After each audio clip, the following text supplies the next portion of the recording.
Hello music lovers and welcome to a very special episode of the Woodshed. This is episode 52, which means that's 1 year of weekly Woodshed episodes coming at you right here on YouTube.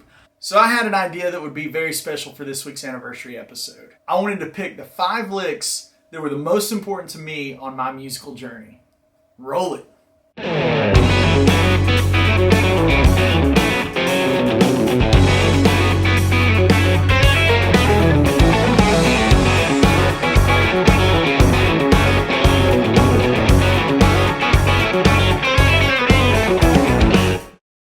Alright guys, lick number 1. So it's no surprise that it's going to be a mandolin lick. That was my first instrument and that's where my roots are in music. So let's go with the father of bluegrass, Bill Monroe, and that iconic Bill Monroe lick.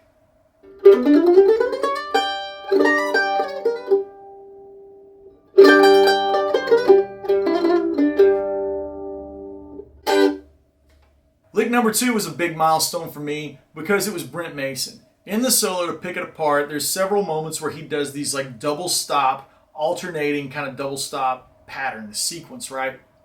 I heard that, thought it was the coolest thing I'd ever heard, and I never really associated any kind of sound like that with guitar anywhere else except with Brent. It's just, that was a big milestone. Now this is in all kinds of his solos. It's a signature Brent-ism.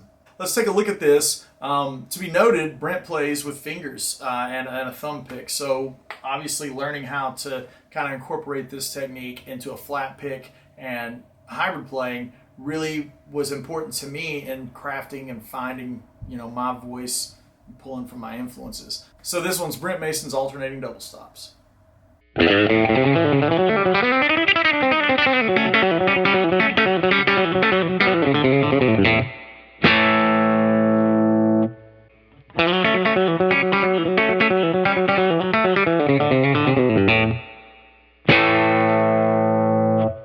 Okay, lick number 3, Van Halen.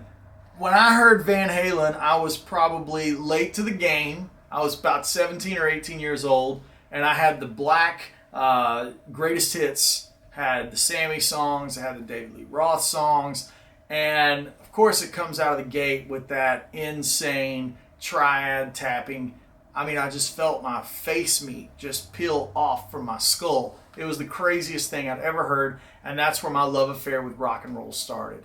I'll never forget, originally the first time I heard that, and then I started going through it and listening to it and trying to steal as much of that attitude and vibe as I could. That Black Greatest Hits album went hand in hand with the Live Right Here, Right Now DVD. So Ed Van Halen, the iconic Van Halen triad tapped thing. It was so important to me, and it really got my mind expanding on what can be done on electric guitar. And like, it's not just this thing. It's like how many ways you can manipulate the strings to get these crazy sounds. So this one's Van Halen.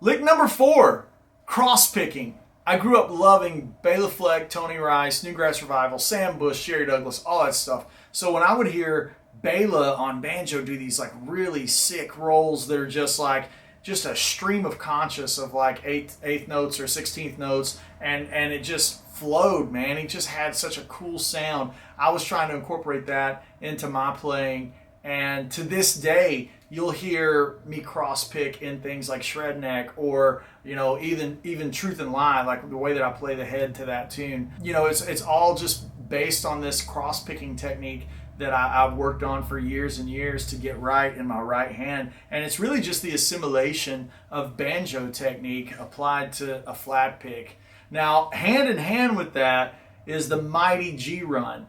Del McCoury, Tony Rice, all the major players of bluegrass acoustic guitar Norman Blake to Doc Watson, everybody played a G run, right? And so it's even in modern players, Brian Sutton, Jake Workman, Trey Hensley, like the G run is timeless. It's everywhere. So it has to be in the most important licks. So I kind of put cross picking and the Bluegrass G run in the same lick. So it's kind of the same thing to me. I couldn't choose. I can't have a favorite there. So yeah, cross picking and that iconic Bluegrass G run.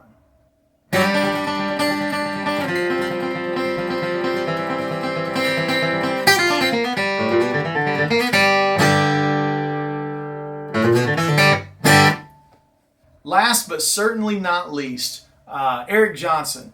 I know he's a rock player. I don't really even... he's just a great musician. Like, there is no label for Eric and what he does.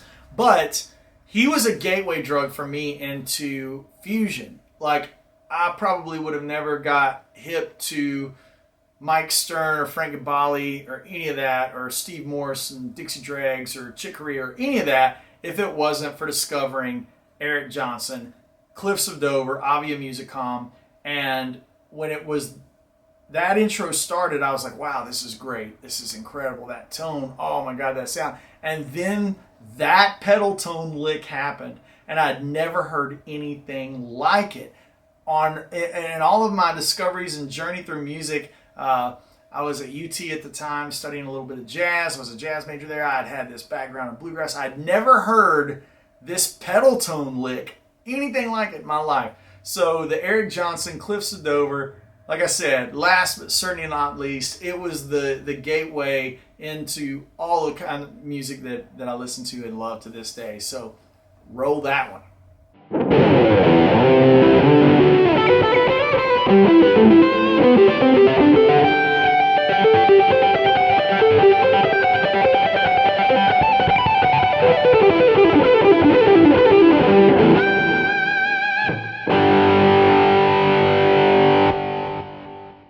Okay guys, thanks for hanging out this week. I teach this stuff on Patreon. If you're looking to dive deeper into playing, it's a really great community. I have well over 200 posts. We have videos, I have lessons, I have Axe Effects tones. Once a week, if you're at the combo amp tier or higher, you can join in our weekly Zoom masterclass, and that's a lot of fun, man. We talk guitar. There's obviously lessons. It's Q&A. Basically, think of it like a clinic that's just right there in your living room with some fellow guitar music lovers and yours truly. If you jump over to andywoodmusic.com, you can get backing tracks, tones, lessons, TrueFire courses, all that good stuff. I can't tell you guys enough how much I appreciate you making me feel welcome here on YouTube and in the digital world. It's been 52 episodes, and I just want to say thanks. You guys are the best. I hope you enjoyed this little glimpse at the flags on the mountain for me, so to speak.